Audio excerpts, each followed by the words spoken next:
ധ്യാനങ്ങൾ നല്ലതാണ്, ധ്യാനകേന്ദ്രങ്ങൾ നല്ലതാണ്, കൺവെൻഷനുകൾ നല്ലതാണ്, ആത്മീയ കൂട്ടായ്മകൾ നല്ലതാണ്, പ്രാർത്ഥനാ ഗ്രൂപ്പുകൾ നല്ലതാണ്. പക്ഷെ എന്തിനു വേണ്ടി? ഈ ലോകത്തിനു വേണ്ടിയാണ് നമ്മൾ ഈ ആത്മീയതയുടെ പിന്നാലെ മുഴുവൻ നടന്നതെങ്കിൽ ഈ ഓട്ടം മുഴുവൻ വെറുതെ ആയിരുന്നു. മോഹങ്ങൾ കൂടി എന്നതായിരുന്നോ വിശ്വാസത്തിന്റെ വളർച്ചയായിട്ട് നമ്മൾ കണ്ടത്? ക്രിസ്തുവിനെ നേടുക. ഈ ലോകത്തിനപ്പുറത്ത് ഒരു ജീവിതമായിരുന്നു അവരുടെ ലക്ഷ്യം.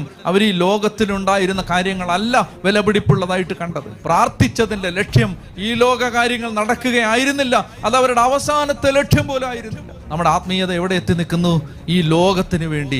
ഇവിടെ എങ്ങനെ കുറച്ചുകൂടെ പണം ഉണ്ടാക്കാം, ഇവിടെ എങ്ങനെ 2 നിലയുള്ള വീട് കൂടെ വെക്കാം, ഇവിടെ എങ്ങനെ കുറച്ചുകൂടെ നല്ലൊരു വണ്ടി വാങ്ങിക്കാം, ഇവിടെ എങ്ങനെ കുറച്ചുകൂടെ ബിസിനസ്, ഇവിടെ എങ്ങനെ മക്കളുടെ ഭാവി സ്ഥിരമാക്കാം.